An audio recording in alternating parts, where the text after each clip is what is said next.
Hi Aquarius, this is your reading for July, monthly reading, not weekly. I've already drawn the cards because it speeds it up a little bit. I've also got a White Light Oracle and the Spirit Guide Oracle, so we'll draw one of those at the end as well. But let's get to it. So you've got this energy across the bottom is the Two of Swords. This is a kind of frictiony kind of energy, Aquarius. It's not really carried over into the rest of the reading, but it does underpin the reading. You know, this message is getting lost as these two swords kind of grind against each other. And it's a bit sort of, we know it's uncomfortable, but you need to make a decision. You need to come out of that stagnation. You need to take the blindfold off. You need to see what's really going on. So what is really going on? Well, actually, it's a bit tough because in the centre you've got the Moon card. And the Moon card, in its less sort of pleasant aspect, is kind of a card of being deceitful and two-faced. Again, I'm not really seeing that, and I'm not saying that's you Aquarians, in fact, far from it. I think you've just got to be careful, kind of water cooler gossip, and just make sure you've got all the facts before you go off on one. Anyway, let's start. So we kind of move up through the reading and we go across the reading. I'm doing it at night as well, so there's some horrible shadows on the screen. I'm sorry about that. So the first card, we've got the Page of Swords. I love this Page of Swords. It's one of my favourite cards. Really grown on me on this deck.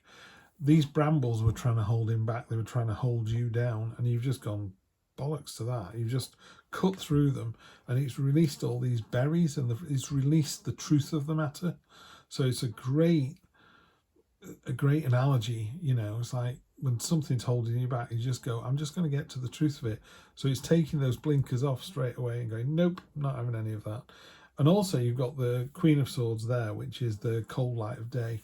She's been hurt before. She's going to be hurt again. I don't like this particular reading because she's looking at the past. Normally, one of the powerful things about the Queen of Swords is she's looking into the future. But I'm reading this deck as this one is drawn. So she's looking into the past. She's got these butterflies and caterpillars around her feet, and it talks about, you know, this transformation that we all go through, this generation of ideas. She's also got two swords in her hand. One is actually impaled through her hand, and she's got a sword, a crown of swords. And the reason she's got all of this is to remind herself that, you know, sometimes you can be, not you, but people can be quite cutting with their words.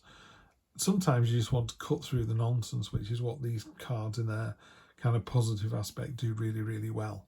You know, let's not do the woolly stuff. Hey, how are you? How's it going? How's your mum? It's like, look, you just want to ask me for more money. Ask me for more money. You know, it's really like, let's get to it. Let's get to the detail. But you've also got this energy at the top. So this clarity, I think, that you're asking for here at the beginning of the month results in the Queen of Cups. And she's all about harmony. She's got the koi carp swimming around her feet here. She's manifesting angelfish out of her imagination to make herself a crown. So she's very, she's attractive, she's caring, she's nurturing, she's open, she's balanced, she's harmonious. So all that kind of cold light of day energy has resulted in this beautiful kind of just harmony, empathetic, harmonious, open energies. That's really lovely for the beginning of the month. We then move on to Judgment. This is actually pointing to you. I can't talk about this card without talking about this card. So the Judgment card is pointing at the Five of Swords, which is towards the end of the month. The Five of Swords is a card of deceit and being underhand. Now, normally when I read these cards, I go, that's not you, because you're beautiful people. That's why you're at this channel having this reading. This is you. So you can see how this sword here is leeching the energy out of the other four. So it's a bit like working in a team and your boss goes, great job, Steve, and I go, oh, thanks very much, when actually it wasn't me, it was spam. You know, it's like, but you took the credit. You know, it's that kind of, you need to go, no, that wasn't me, that was her. And then she gets the benefit and everybody lives happily ever after. So the Judgment card is pointing at you and going, on Judgment Day, you will be found out. Trust me, people, karma is a real thing, a real terrifying thing. If you do the dirty on people, it comes back threefold. So just don't do it. And also, if someone does the dirty on you, you just smile and go, wow, they're really going to get their comeuppance one day. And they do. No one. I saw something on YouTube the other day. Jordan Peterson, psychiatrist, psychologist, he said, no one has ever gotten away with anything ever. And I thought, what a great line that is. Yeah, no one's ever got away with anything ever. You know, she's pointing at herself. She's going, I've been wounded before. I've been in a position of power before. You can't sway me. I'm telling you, in the cold light of day, if you've done something underhand, you're going to be found out. So this is a warning in July. Do not do that. Do not be that person. Moon card in the middle, it talks about, the good thing about the moon card is it talks about unlimited potential. You've got unlimited potential to do whatever you want. Yeah, there's water pouring down out of that crescent moon shape. Where it comes from, nobody knows. It just continues. You know, have you got enough? There's always enough. There's always enough love to give. There's always enough money. Yeah, you know, if you go, I'm on my last £5, it's like, it's fine. You know, the universe will provide. You just got to hang on in there. And then the top card there's the Three of Wands. So that's an entrepreneurial card. It's your ships coming in. This one's drawn in a slightly different way. It's a gannet that's diving down for that particular fish in that particular school of fish. And it's leading by example. So it's a real card of, yeah, just leading by example. And then, like I say, you've just got to make sure you nip this card in the bud. This is a card of deceit, mischief, being underhand. You could argue that some people have said, oh, the person is, because in a normal read, the person's there with like 3 swords in the hand and 2 people walking away, really despondent with their swords on the floor. It's like you've beaten somebody, you've beaten them down, they're completely demoralised, they're walking away. But you're taking a risk by leaving those swords there. They could change their mind, pick the swords up and attack you. There's 2 of them, there's only 1 of you. You're holding 3 swords, which is really hard to do. You know, you're going to do yourself some serious damage with that. So just be really, really careful here that you've done the right thing. Sometimes you have to be the mean one who says, we're all working late tonight. Unbeknown to them, you know, the company might be going to the wall unless you get this order out, but you don't want to upset them. So they might feel that you're doing the dirty on them when actually long term you're doing them some good. You know, like those sergeant majors in army films that are shouting at the recruits. Why is he being so mean? So that when they go into battle, they're ready, you know, and it's that kind of thing. That's the only time this is positive, by the way. Just be really careful of that card, Aquarius. And then we've got a card of flexibility, the 2 of Pentacles. This is about, you know, being agile, flexible, managing more than one thing at a time, which you're doing beautifully on there. You know, it's a ferret. The ferret can do this all day, every day. Can't do it forever. So while you're in a great place at the moment, towards the end of the month, let's not see that card in August and September. It's not sustainable.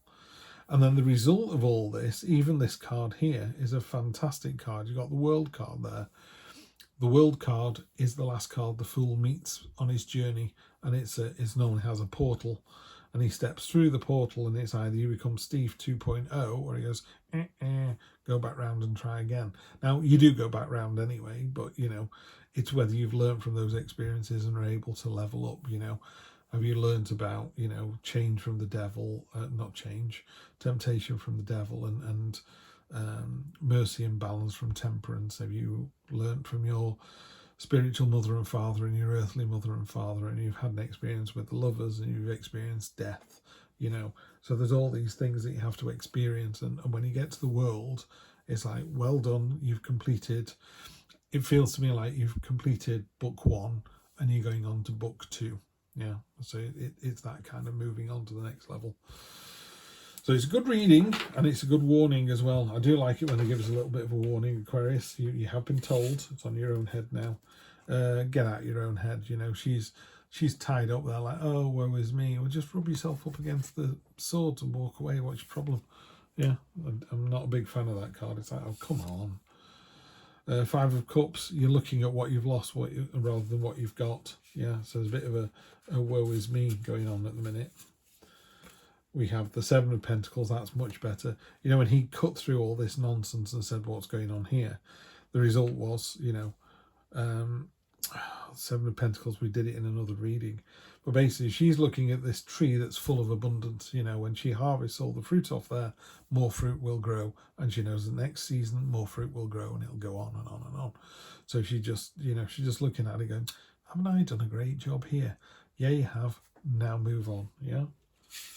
And then, oops, we have the Ace of Wands. So that's a new start with passion and enthusiasm.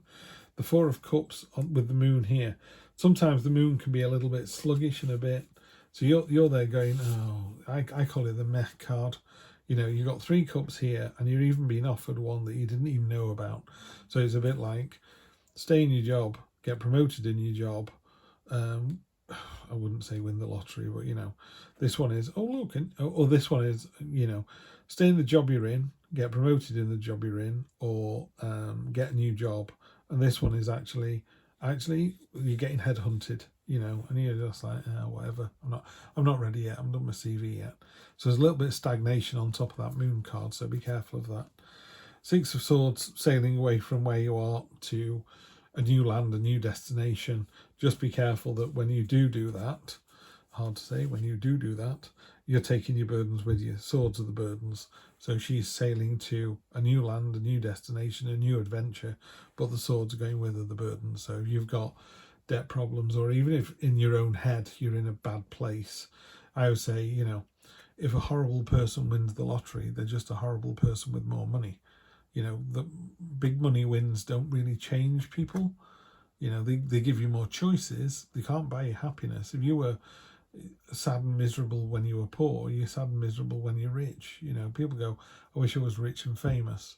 There are lots of people who've gone, I used to say that, and I became more famous than I could ever possibly imagine and richer than my wildest dreams. Then what do? You still have, you know, divorces, you still have houses, you still, you know, don't walk around like your poo doesn't smell. That's what I would say. So just be careful of this card. When you move to a new destination, job, promotion, whatever, and you put your head on the pillow, all those burdens are still going to be there till you've dealt with them. This is spooky. The world on top of the world. So that's doubling down. So it's basically saying, yep, you've completed something here, Aquarius. Something is definitely done, completed. Time to level up, move on. Could be a promotion, could be the next stage in your relationship. You know, we've been dating. Do we move in together? Do we get married? We've been talking about moving to New Zealand. Now we've got the paperwork. It's happening. You know, it's that there's a significant step up. There you go. There's a significant step up at the end of the month. Rightly so, because you've got the Tower coming in. You know, we're talking about staying flexible. You need to stay flexible and agile because something's going to come in out of left field, blow your bloody socks off, you know, tsunami. And then when it's all blown over, take a deep breath and go, the world, here we go. 10 of Wands, yeah. If this is you in a situation and you're doing it for the right reasons, it's almost over. Tender about completion. The 10 of Wands, terrible drawing on this one. I don't like this one. Sorry, Heidi, it's not your best work. Normally the 10 of Wands is a real bulky, you know, set of sticks that's really hard to carry. And it's talking about, oh, look at this burden that I've got to kind of wade through life with. And normally there's a castle in the distance which is saying you're almost there. So that's what the 10 of Wands talks about. You're almost there. You're almost at the end of the journey. It's almost over. Something new is coming in, but it's a huge step up to the next bit. You have koi fish. There's always enough. I mentioned that before, didn't I? About there's always enough. But yeah, there's always enough. So that's it. This one I'm going to have to read out of the book for because I've only had this book 3 days. I have no idea what any of these cards mean. So this is the Pearl of Sharrow. No idea. Beautiful illustrations. I thought the white went really nicely against the black. So, you know, as a graphic designer, I know there's about 44 in there. So I don't know what the numbers mean anything. It'll improve over time. I'll start talking about them properly. But for now, I'm just going to read what it says. The Pearl of Sharrow. Take responsibility for your experiences. These empower you. You're going to resolve an issue through spiritual inspiration and higher guidance. You will rise up in full connection to your spirit and access a wealth of divine treasure. That which has brought darkness into your world shall submit to the light and be transformed. Have courage and commitment to your awakening. You are a precious being and can go far on the spiritual path this lifetime. How exciting. So that's you sorted for the month, Aquarius. I will see you on Wednesday for your general read. But in the meantime, have a fantastic July. Take care.